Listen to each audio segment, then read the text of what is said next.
Welcome all. I am Kirtana, newly appointed guest faculty in Chemistry Department. Today we are going to discuss about liquid state and solutions. First is introduction. The liquid state can be regarded as a continuity of the gaseous state into one with stronger intermolecular forces. That is, liquid state is having stronger intermolecular forces than that of gaseous state, and it is defined as the continuity of gaseous state. Comparing liquids with gases, the molecules of liquids are close, difficult to compress, and the liquid is much denser and have a definite volume. Its molecules can move past one another, and so a liquid can be poured and assumes the shape of its container. Okay. Next is the liquid exhibits the property of evaporation, and the characteristic properties include vapor pressure, viscosity, surface tension, etc. First is vapor pressure. The vapor in equilibrium with the liquid at a definite temperature exerts a pressure characteristic of the liquid, and it is called vapor pressure. Okay, so the vapor in equilibrium with the liquid. The vapor situated on the top of liquid is in equilibrium with the liquid at a definite temperature exerts a pressure characteristic of the liquid, and it is called vapor pressure. The intermolecular attractive forces present in a liquid impose some kind of a resistance to flow which varies from liquid to liquid. This property is referred to as viscosity. So viscosity is defined as the resistance to flow. Okay, this is because of the intermolecular attractive forces present in a liquid. Next is surface tension. The liquid has a surface which limits the amount of space that it can occupy and thereby enables it to exhibit an important property called surface tension. We know that liquid takes the shape of the container.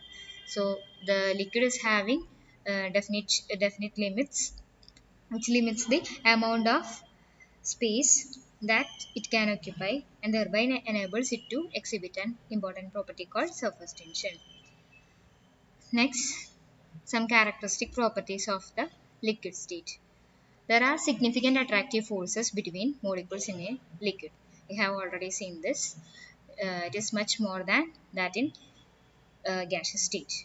The molecules in a liquid are relatively close together as the free space between them is small.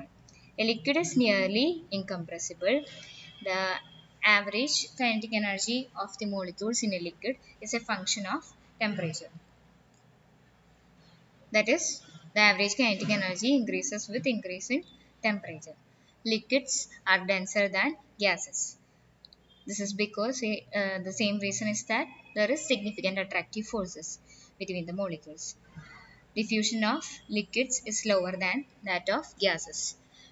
Liquids show the property of evaporation. Liquid exhibits surface tension. Liquids show the property of viscosity. We have already seen these properties, the terms evaporation, surface tension, and viscosity. Next, what is vapor pressure? Before defining vapor pressure, we have to know what is evaporation. So, when a liquid such as spirit or petrol is placed in an open vessel, the molecules in it gradually escape from the liquid to the gaseous phase and after some time disappear completely. This phenomenon is called evaporation. That is when we take an open vessel and pour some spirit or petrol, we can see that the volume of this spirit or petrol will decrease after some time and gradually disappear completely. This phenomenon is called evaporation. This is because the molecules in it gradually escape from the liquid to the gaseous phase. According to kinetic molecular model of liquid, the average kinetic energy of molecules is directly proportional to the Kelvin temperature, which means average kinetic energy is directly proportional to Kelvin temperature. That is, when temperature increases, average kinetic energy of molecules also increases. However, all the molecules do not have the same energy. The velocities and energies of molecules are distributed in a way similar to that for molecules in a gas. That's according to Maxwell-Boltzmann distribution law. Due to exchange of energy of molecules at a given temperature, there will be some molecules having energy higher than the average energy value. The molecules with a high energy at the surface would overcome the intermolecular forces and escape into the vapor state. This is the reason for evaporation of a liquid. So what we have seen, we know that all the molecules do not have the same energy.